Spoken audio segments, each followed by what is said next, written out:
Well, good morning, everybody, and welcome to another Sports Community live stream. I'm Steve Pallas. It's Wednesday, so that means Vic Health's doing sport differently, and I'm really pleased to be joined today by Jaele Patrick, manager of 3x3 Hustle. Jaele, welcome to Sports Community live stream.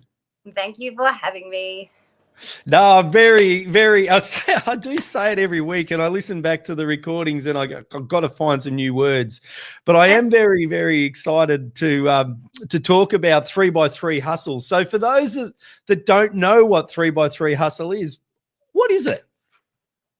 So 3x3 Hustle is it's basketball. It's on a half court. It's a little bit different. It's 3x3. It's basketball doing it differently. Anyway, it's on a half court or just above a half court, just below a half court. And there's only one hoop, and it's 10-minute game or the first to 21. There's 3 players from each team on the court at a time with 1 sub. So it's very fast, a little more physical. It's got more of a festival vibe. Real festival urban feel to the sport. So how long's it been around in Australia, knowing that, we would have been watching it in the 2020 Olympics, which is now 2021 Olympics, but how long's it kind of been formalised in Australia? Yeah, so the FIBA, so the international governing body, they introduced 3x3 in 2012, I think, or 2010, anyway, a while back. But in Australia, it really didn't pick up until the International Olympic Committee announced it in the Tokyo Olympics in 2017. And then Basketball Australia worked with the NBL to then create 3x3 Hustle. So 3x3 Hustle is the pathway from grassroots participation, community, to your professional Olympic teams, world competition teams. So really only it's quite new in that official capacity. It's quite new to Australia. And I love that while there is that elite pathway, it's really deep-seated in getting people into the sport and particularly introducing people that may not have ever played basketball to the sport. And I think that's a really cool thing. So how do you go about doing that? Yeah, so we've got community programs that it's a real introduction into 3x3. So community programs, and this initiative that Basketball Australia and Hustle are working together on, and it's Hustle for Your 30. So it's 3x3 basketball, and it's aimed and targeted at inactive people and minority groups and different target groups. And that's really your introduction into 3x3, and there's the format is quite simple and again focused on people that have never played basketball before.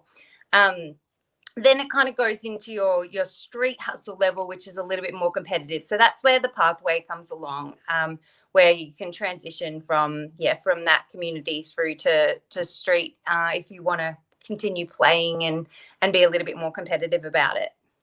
So how has the game been embraced by those that aren't traditional basketballers who may never have played basketball before? How have they found the sport? So it's interesting. You got the traditionalists that are love 5-on-5, and that's amazing. That's perfect. But then when we found that when we get people playing 3x3, kids love it, adults love it. Everyone seems to love it once we can get them in the door. So it's growing that participation, and things take time. It's a brand new sport. Our job is to educate Australia on 3x3 and help them see that this is a brand new sport and it is here to stay. It's not just something that's played on the street anymore. It's actually a legitimate product and a competitive product, but also can be played on the street. It can be played in parks. It's so versatile that you really just need some flat ground and a hoop and you can play 3x3. So it's overwhelmingly positive when people play 3x3, but getting them in the door and educating Australia and showing them that it is a pathway to the Olympics and to the Commonwealth Games, to the World Championships. That's kind of been the challenge So Yeah, well, and so let me just bring up the website just as we're talking, because you can see like in the photo and there that it's literally well, it goes from a hoop in a derelict space to a stadium, so it can be everywhere and for everybody. And I love the fact that you've got all abilities programs as well incorporated into the hustle. yeah. Yeah, we're looking this year. We were looking to run wheelchair basketball, wheelchair national championships for 3x3. So 3x3 is actually a Commonwealth Games sport as well now, and it's in Commonwealth Games to stay. So bit of a tidbit. 5-on-5 basketball is only ever selected in Com Games when the host nation selects it, whereas 3x3 has now been inducted as a permanent sport. So they've replaced 5-on-5 for wheelchair basketball, I believe, and Com Games. So yeah, we were looking to kind of expand that program, and yeah, creating an inclusive environment for all abilities. That's pretty important to us. Oh, absolutely. And for those that are watching live online this morning, welcome to you. And if you're watching the video, welcome to you as well. So if you're watching live, feel free just to ask a question, shoot through a question in the comments section of the post, and we'll bring that question and bring that into the discussion. Otherwise, just say good morning and let us know that you're there and who's there. The thing that I find interesting and the wonderful thing about starting a new sport is is you can get to do it differently. And so you've been rolling out 3x3, 3x3 hustle. I've got to get the terminology right. My apologies. You've been doing it different than just through traditional club-based activities. So how have you been rolling it out around the country?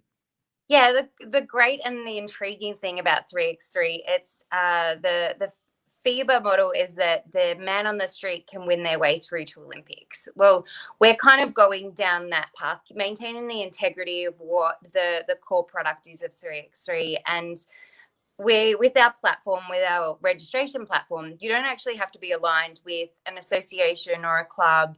You can grab your schoolmates or your neighbors, sign up on the event page, which you can see just there. Select an event and you can sign up with your mates. You can then the next week sign up for another event in your area. If you go to WA and you want to play in an event over there when you're on holidays, you can actually just see what events are around. So being able to create a platform where anyone and everyone can sign up and play. You don't have to be a part of an official club or association to be able to participate, and you can play with your friends that belong to different clubs. So it's creating a platform, doing something different where everyone and anyone can sign up, and having that pathway through to our national championships. So for our juniors, you can win your way through. So you can play at the state championships, or you can play at a qualifying tournament, and then win your way through to the national championships where you can represent your team.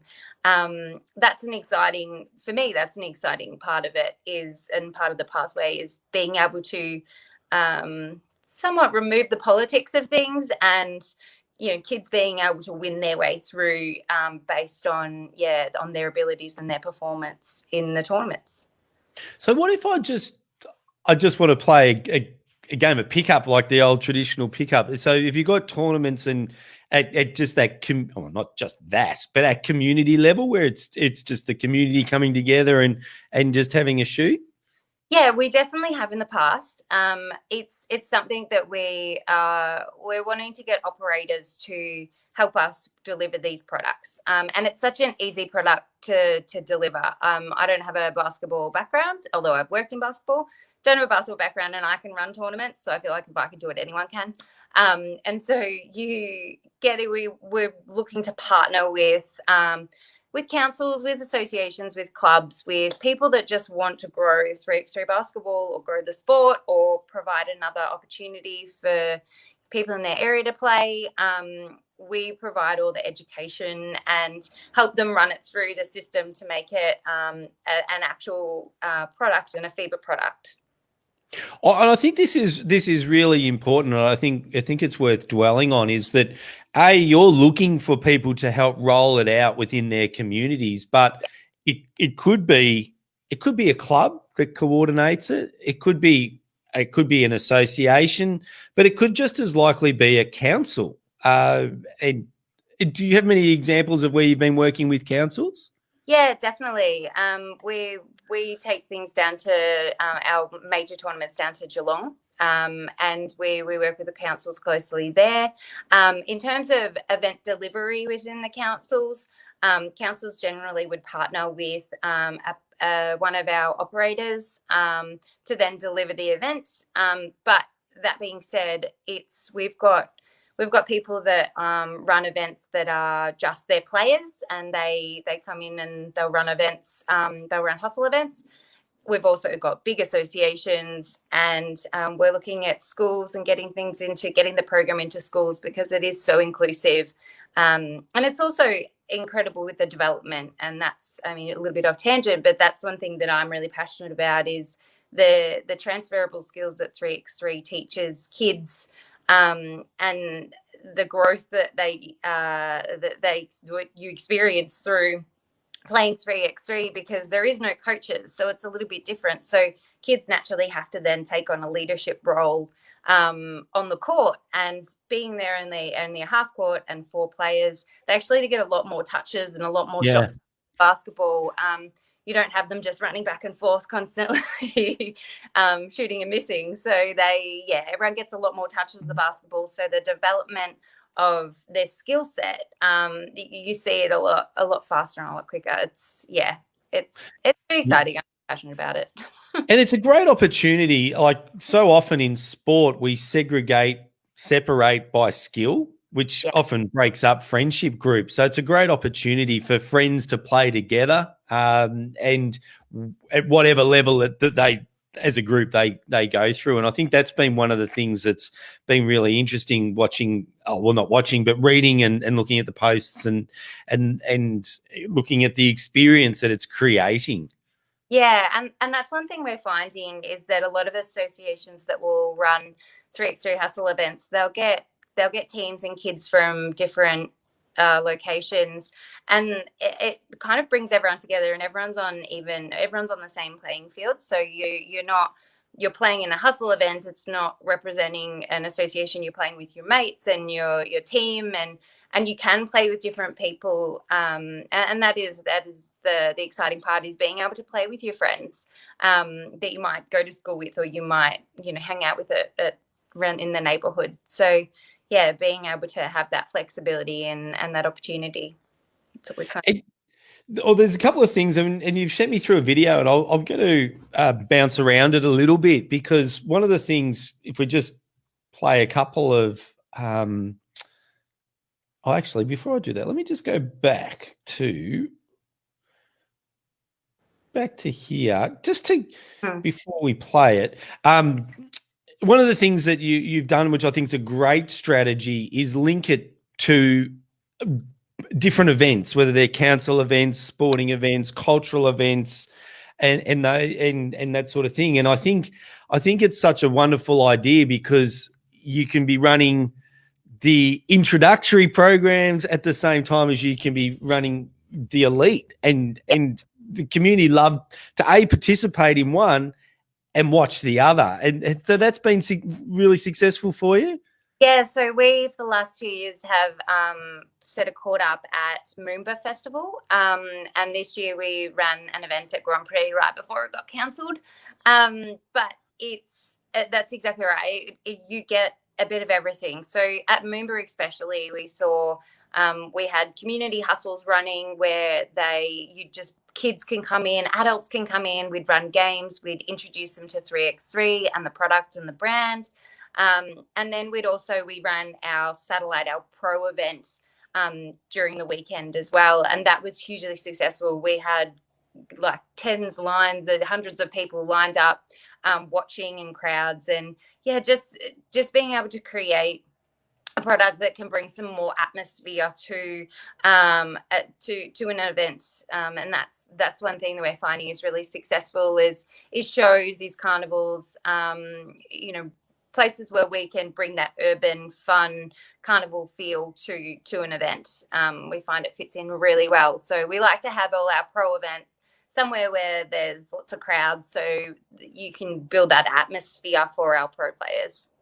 Yeah, I'll play. I'll just to give people a feel. I'll play a couple of seconds of the video. But just while we're talking, one of the great supporters of sports community, Max Stevens, is Star Club officer in Outback, South Australia. Max, I reckon this has got you well and truly written all over it with your clubs and linking in with the different community events that happen in Outback, South Australia. So glad that you're watching. Let's just have a look at some of how you've linked it to some of the events.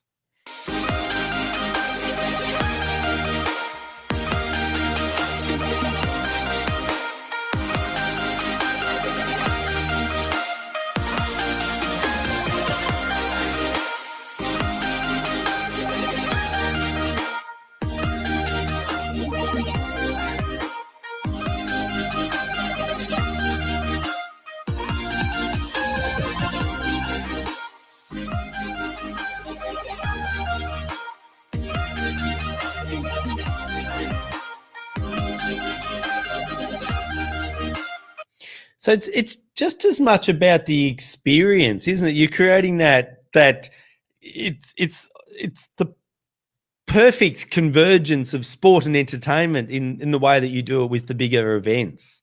That's exactly right. It is an entertainment product in a way because it's big and it's fast and it's physical, but it also you have music, you've got DJs, you've got other activities that can engage the kids, and games are only 10 minutes long, so it's short and sharp to watch and for kids to sit there and watch a game. But it is a real entertainment product. And I mean, the Geelong video, apart from the weather just being magical that weekend, we really got to introduce different codes as well. So we had the cheerleaders and we had gymnasts and we had dancers, and there was entertainment with clowns, and there was all different elements and to the event that kind of brought it to life.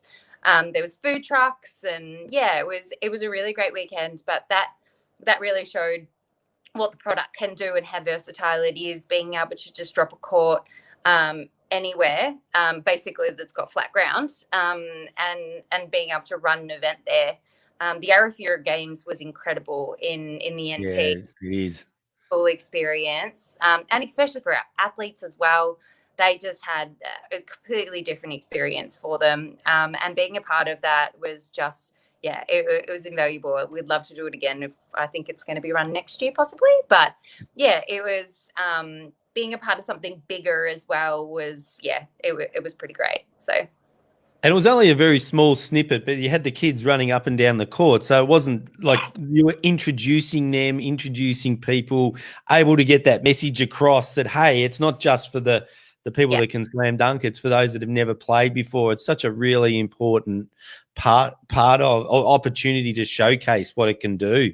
That's exactly right. Having the community element for Geelong, it was so important, and having training sessions with, Homicide with Corey. It was a great experience for the kids and for the community in Geelong. We really brought an event that people could come, was a free event to attend, and you could come, and there was a lot of engagement with the younger generations and the kids that are kind of coming up. And we see the response. If I just play the video just a little bit for a couple more seconds, we see the response. The number of views and the engagement is just phenomenal.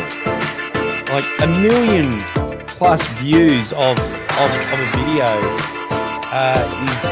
is really just phenomenal. And it's a community level, and then you've obviously got the elite side. So I think one of the things is what it does, and the benefit of starting a sport kind of 3 or 4 years ago is you encapsulate everything that the community wants now: short, sharp, dynamic, sport, entertainment, play with their mates, the opportunity to go as far as we can, bit of FA Cup style, promotion, relegation, have a crack. It picks up all that sort of thing, be part of a bigger community event. It's all those things have come together to create something that's created just such a huge groundswell of support, hasn't it? It has, and I mean, I went to France in 2017 with the women's national team, and that's when I became really passionate about 3x3. And I was working at Basketball Australia at the time, and it just blew my mind. And there is something for everyone in this product, and not gonna lie, it's been challenging to start a new sport from scratch when basketball is already played. It's one of the highest participation sports in Australia. So finding where 3x3 Hustle fits in the basketball landscape, that's a challenge. But at the end of the day, it's here to stay, and it is such a cool product that it will speak for itself over time. And yeah, being inclusive, being able to be played anywhere, there's a lot of benefits to 3x3 that maybe 5-on-5 is a little bit hamstrung with some things. So yeah, I think it's getting more recognition around the world. The FIBA World Tour now it's growing, and it's grown a lot in the last decade. Australia is a little bit behind with the development of 3x3. It is humongous in Europe. Yeah. But we really didn't kind of take it seriously until it was announced in the Olympics, which that gives it its legitimacy, and it's a genuine pathway. So it is a sport that will, starting a new sport takes time, but it's such a cool product that I can't imagine it's not going to be successful.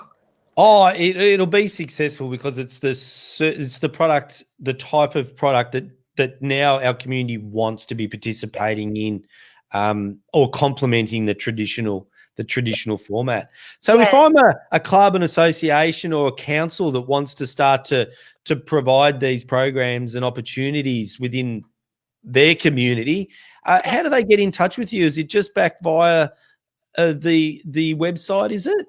Yeah, so on the website, there should be a contact page, or down the bottom, it's contact us. And yeah, just send us an email. And is it in there? Yeah. Yep.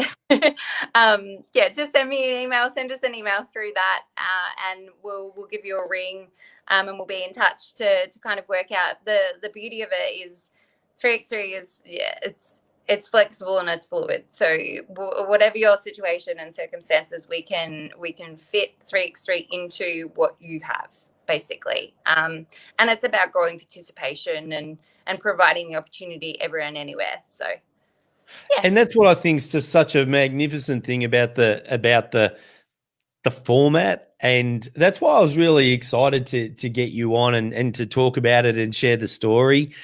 Where to from here for the sport? What's the next year or so look like leading into the Olympics? And then I guess post the Olympics, how will you take advantage of the interest that will no doubt come?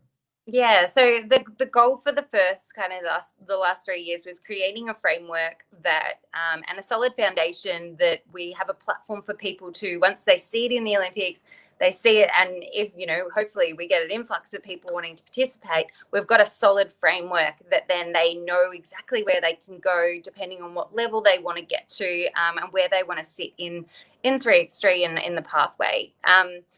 Next year is going to be an exciting year. So the women's team qualified for the Olympic qualifiers. So they head over, I can't remember where it is now, but that's in April. So they'll head over for the Olympic qualifier. And then it's in Austria. There we go. I thought it was Australia when I saw it, but no, it's Austria. So, so hopefully they'll need to place top 3 in that tournament to make it through to Tokyo. But we have such a strong 3x3 team, our women and our men.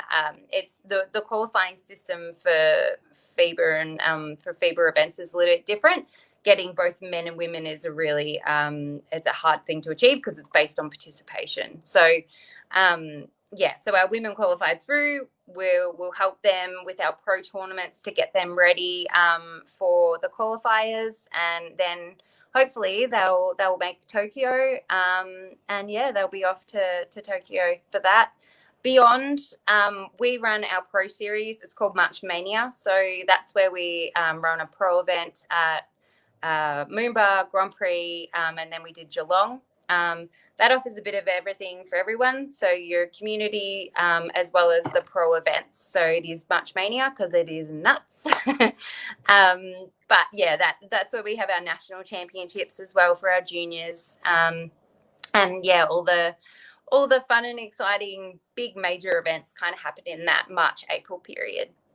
Yeah, cool. That's really exciting. So for those of you that are thinking about it, think it could be good for their club, their community. If you're working at a lot of the councils that follow Sports Community Live Stream, I really encourage you to go down the path. Contact JL and the team because very close to my house is a skate park with a half court basketball ring and it's constantly used with constantly having queues for kids ready to get on and they love it. So, JL, thank you so much for coming on to the Sports Community live stream and sharing the story of 3x3 Hustle with us. Thank you for having me. It's it's exciting time and it's only going to grow and hopefully I hear from people. It's a cool sport. So thanks for having me. Indeed it is, and it's my pleasure. So that's Doing Sport Differently Wednesday for this week. Tomorrow I've got Brett Phillips from SEN radio station who will be talking about sponsorship and radio and all things and how that relates to community sports clubs. So Brett's got a really different take on how clubs can take advantage of radio and potentially help their sponsors along the way. So that'll be tomorrow. And then obviously on Friday, we've got eSport Friday, which to be honest, I have no idea what we're talking about. I don't even know what we're talking about when we're talking about it, but I am learning every week. So until next week, till tomorrow, I'm Steve Pallas. JL, thank you so much for joining us and bye for now. Thanks, Steve. Bye.